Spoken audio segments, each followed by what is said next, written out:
faisable, si on veut, de gérer une évaluation et de pouvoir contribuer au processus de réflexion des gouvernements, savoir comment doit-on ou non réinvestir certaines ressources financières dans le domaine des langues officielles.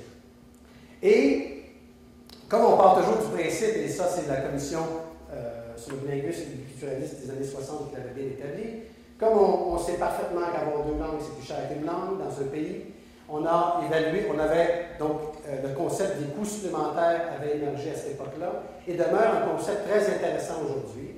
Il y a des coûts supplémentaires qui sont entraînés par des politiques linguistiques. Donc, il s'agit de voir essentiellement, quand on regarde l'efficience d'une politique, de savoir si on va pouvoir essentiellement avoir une démarche qui va être bien documentée au niveau de ses coûts et de voir si ces coûts-là sont raisonnables dans les circonstances. Bon, maintenant, au niveau de l'approche des défis méthodologiques, en fait, pour respecter le temps que le président me donne, je vais tout de suite passer à l'un des défis méthodologiques les plus épineux à l'heure actuelle. C'est qu'en matière de langues officielles, il n'y a rien de plus important que les données du recensement. Les données du recensement ont été une source de données pour nous, les évaluateurs, absolument incontournables pour justement voir quels sont les progrès depuis 15, 20, 30 ans. Et la décision du gouvernement fédéral d'abolir le questionnaire long pour le prochain recensement qui s'en vient en fait au mois de mai est une décision absolument catastrophique. C'est une décision absolument rétrograde qui va essentiellement jeter une bombe atomique dans l'une des sources de données les plus importantes pour faire l'évaluation du programme, et pas seulement en langues officielles, mais dans tous les domaines. Le questionnaire qui sera donc distribué, qui n'a aucune valeur au niveau d'un recensement, est un gaspillage éhonté de fonds publics et ne donnera absolument rien de plus que, par exemple, le dernier sondage que vous avez lu qui donne le NPD actuellement dans une montée fulgurante au Québec. C'est-à-dire que c'est une donnée intéressante pendant 24 heures, mais ensuite de ça, ça ne vaut plus rien. Et c'est exactement ce qui va se passer avec le prochain recensement qui se déroule au mois de mai. Nous avons intervenu comme des centaines d'autres organisations pour ramener le gouvernement à l'ordre là-dessus. Il est très malheureux que les provinces n'ont pas davantage participé à la contestation judiciaire, parce qu'à mon avis, il y aurait eu là tout à fait quelque chose qui aurait pu être monté de beaucoup plus solide si les provinces avaient intervenu. Mais là, encore là, je pourrais vous entretenir pendant au moins une heure minimum sur ce sujet-là. Donc, rapidement, pour terminer, les programmes d'appui aux langues officielles.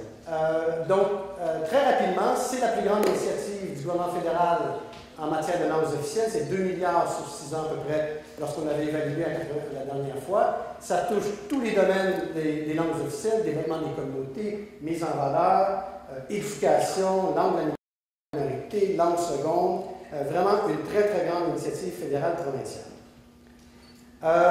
Cette évaluation qu'on a donc effectuée en 2009, elle est disponible, comme je le disais, sur le site web du patrimoine canadien. Et c'était une démarche qui a permis vraiment de faire un portrait très, très exhaustif de ce qui se déroule actuellement en langues officielles à travers le Canada et de voir qu'il y avait des choses absolument phénoménales et très positives qui se déroulaient d'ailleurs à ce niveau-là. C'est une évaluation qui, dans l'ensemble, a été je dirais, relativement positive parce qu'il y avait vraiment des choses intéressantes. Je vais simplement noter, là, plus que le temps s'écoule, par exemple, tout ce qui se fait au niveau de l'immersion de la langue seconde. Par exemple, les initiatives du Hamilton Public Schools, mais il y en a aussi bien d'autres. Des initiatives absolument phénoménales pour essayer de donner un nouveau souffle au programme d'immersion. On a rencontré des professeurs, on a rencontré des directeurs d'école, on a rencontré le gouvernement provincial, le gouvernement fédéral, on a regardé ce qui se passait. Il y a vraiment des choses qui sont tellement porteurs pour l'avenir, par exemple de l'immersion qui se déroule actuellement. et qui nous permet justement, dans une évaluation comme celle-là, de vraiment forcer les gens à s'arrêter, à nous parler et nous de documenter ce qui s'est fait dans ce domaine-là. Et on voit justement à quel point on peut voir les progrès qui se réalisent à cet égard. Maintenant, là, je dirais que pour ce qui est de l'avenir, par exemple, et là je vais terminer là-dessus, pour ce qui est de l'avenir, moi, ce qui m'avait frappé lorsqu'on avait fait l'évaluation, justement en 2009, c'était de voir à quel point, justement parce que les politiques fédérales sont bien compartimentées dans certaines mesures, parce qu'on parle par exemple, droit constitutionnel à l'éducation dans la langue minorité, immersion, c'est un autre domaine, et développement communautaire, c'est un autre domaine. Et il y a certains liens qui se font, mais quand vous allez sur le terrain actuellement, il y a très peu de liens qui existent entre les différents intervenants. Et à mon avis, l'un des plus beaux défis qui attend de ce programme-là, c'est de bâtir justement des liens entre les différents groupes. Et en particulier, comme on l'a noté dans la recommandation 3 du rapport, c'est qu'au niveau, par exemple, des élèves de la langue de la minorité et des élèves d'immersion, actuellement, il n'y a à peu près aucun lien entre ces groupes-là. Et pourtant, ils participent au même projet d'aménagement linguistique de façon complètement différente. Je l'admets, mais c'est le même projet d'aménagement linguistique. On a rencontré, par exemple, des écoles lors de nos tournées, des écoles de langue de la minorité, et si j'avais eu une balle de tennis, j'aurais pu la lancer sur le toit de l'école d'immersion de l'autre côté de la rue. Est-ce que vous pensez que les élèves de l'école de la minorité et ceux de l'école d'immersion se sont déjà rencontrés? Jamais. Quand on a parlé justement aux professeurs, aux directeurs d'école, jamais les élèves se sont rencontrés. Alors, les élèves d'immersion ne comprenaient pas pourquoi il y avait une école de la minorité, pourquoi eux, nécessairement, se cassaient la tête à apprendre le français, et vice-versa. Si les élèves de la minorité savaient que de l'autre côté de la rue, il y a des jeunes anglophones qui essaient d'apprendre leur langue, est-ce que ça ne nourrirait pas une certaine identité comme francophone? Alors pour moi, c'est un petit peu le défi qui nous attend. L'évaluation m'a permis justement de bien documenter cet aspect-là, de voir qu'il y avait des progrès qui se faisaient, mais largement en parallèle, et que là maintenant, il faut peut-être penser à tisser des liens. Et laissez-moi vous dire que les intervenants ne sont pas nécessairement tous d'accord avec cette recommandation-là, loin de là, mais pourtant, justement, notre évaluation nous a permis, comme évaluateur, de le mettre dans le rapport. Le rapport est publié, ça existe, c'est une donnée, et justement, là, c'est aux intervenants de poursuivre, dans le fond, leurs réflexions et leurs interventions. Je m'arrête ici.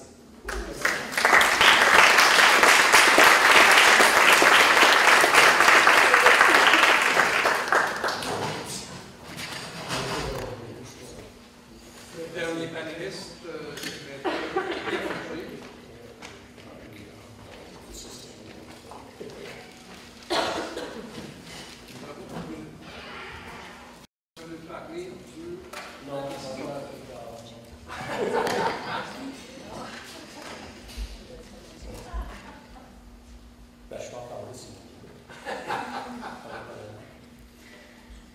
Merci beaucoup, M. le Président. Merci, Mesdames et Messieurs, d'être ici en grand nombre à ce symposium. Je vous fais remarquer que mes deux co-panélistes sont juristes de formation, ainsi que moi-même, comme quoi le droit mène à tout pourvu qu'on en sorte. Alors, pour ma part, j'en suis à moitié sorti parce que j'ai décidé d'aller à l'université. J'aimerais vous parler du point de vue du droit sur l'évaluation des politiques linguistiques publiques pour un peu renchérir sur ce que notre première conférencière, Mme Pretzeil, a dit ce matin, pour vous montrer qu'au fond, cette démarche-là est une démarche éminemment politique et que lorsque les enjeux ne sont pas clairs, les évaluations vont aller en conséquence. Et je vais intégrer à ça le rôle du pouvoir judiciaire. Quand j'ai commencé ma carrière professorale, un des premiers mandats qu'on m'a confié en 1984, c'était d'évaluer l'impact de l'article 23 de la Charte canadienne des droits et libertés. Et il y avait deux questions à l'époque qui agitaient le monde des droits linguistiques. Les francophones du Québec s'inquiétaient beaucoup de l'impact de la clause Canada, c'est celle qui est soulignée, que vous voyez à l'écran, le droit des citoyens, donc des inscrire leurs enfants à l'école anglaise s'ils ont étudié en anglais au Canada, et non seulement au Québec, comme le prévoyait à l'époque la Charte de la langue française. Or, même après que la Cour suprême eut confirmé la suprématie de la clause Canada sur la clause Québec, les études démographiques ont montré que l'impact réel de la clause Canada avait été négligeable au Québec. Et pourtant, là, quand on entend certains nationalistes au Québec procéder à l'évaluation de l'impact de la Charte sur l'évolution de la démographie, la clause Canada, comme celle qui a conduit d'ailleurs au maintien des écoles privées non subventionnées, est jugée très négative. Or, Québec, et pendant que j'effectuais une recherche au sein de ce qui était à l'époque le secrétariat d'État du Canada, la Cour d'appel de l'Ontario a rendu sa décision au sujet de la conformité de la loi scolaire ontarienne avec l'article 23, et elle a jugé qu'effectivement, ce dernier comprenait un droit de gestion, en raison à la fois de l'utilisation du mot établissement, et surtout en raison du lien que la Cour a fait entre la perte de la gestion scolaire et l'augmentation de l'assimilation. Cette corrélation entre gestion scolaire et assimilation provenait des études du professeur Churchill, qui avait agi comme témoin expert dans la cause, ainsi que celle de Raymond Breton et son concept de complétude institutionnelle. La FO m'a donc invité à son congrès annuel, la FO, l'Association canadienne-française d'Ontario, pour évaluer l'impact, cette fois-ci, de la décision judiciaire, sa portée et sa signification. 2 fois dans la même année, j'ai été appelé à procéder à une évaluation de la portée d'un droit linguistique constitutionnel. Mais entre les deux, la donne avait changé, puisqu'une Cour de justice avait maintenant donné son avis, et quel est, dans notre système démocratique, le lieu de la clarification du droit.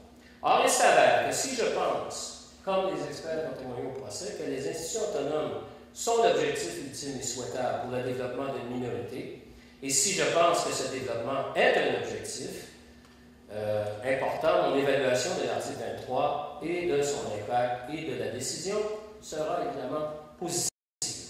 Bref, on ne peut pas procéder à une évaluation neutre, formelle, objective et précise d'une politique linguistique publique, fût-elle énoncée sous forme de droit constitutionnel, de loi ou de politique administrative, sans d'abord évaluer le but et l'objet de la mesure. Il faut donc d'abord identifier et affirmer un choix. Que voulait-on accomplir? J'étais à un colloque à Moncton il y a quelques années aussi où on me posait la question panéliste, est-ce que la loi linguistique répond aux besoins des individus et des communautés? J'ai fait comme mon collègue Joseph Yvon Thériault, sociologue, qui dit, lorsque je ne suis pas capable de répondre à une question, je dis qu'elle est mal posée. Et donc, je dis, c'est pas la bonne question qu'il faut poser. Effectivement, j'ai commencé ma présentation comme ça, en disant, est-ce que c'est vraiment ça que les lois linguistiques doivent faire, répondre aux besoins des individus et des communautés? Parce que c'est ça leur but. Alors, pour évaluer la politique linguistique du Canada, il faudra donc chercher l'objectif derrière celle-ci. Et pour ma part, j'identifie 3 objectifs principaux. Le premier, c'est la paix sociale. Un des buts qu'on assigne généralement au droit, dont les lois sont une des manifestations, c'est la paix sociale, c'est la stabilité. Or, en matière linguistique, force nous est de constater que le but n'est pas toujours atteint. Les questions linguistiques touchent à l'identité collective des groupes, qui se désignent tantôt comme communauté, minorité, nation. Pour des majorités dont la langue, en raison de sa puissance économique, politique, militaire même dans certains cas, domine la scène et la vie publique, la protection et la reconnaissance des langues minoritaires par le biais d'une politique linguistique quelconque peut sembler inutile, saugrenu ou un fardeau. Pour une majorité dont la langue est minoritaire et qui tient à la conserver, les Basques, les Catalans, les francophones du Québec ou de l'Acadie, la question de la reconnaissance et la défense de la langue par le biais d'une politique linguistique devient au contraire un enjeu fondamental. Et c'est là que la maîtrise d'un levier juridique devient si importante, car le droit devient l'outil par lequel la puissance publique peut intervenir pour contrer les effets de la situation minoritaire sur la communauté. Si le droit est un pouvoir, il faut aussi détenir le pouvoir de faire le droit. Le Québec dispose de l'Assemblée nationale.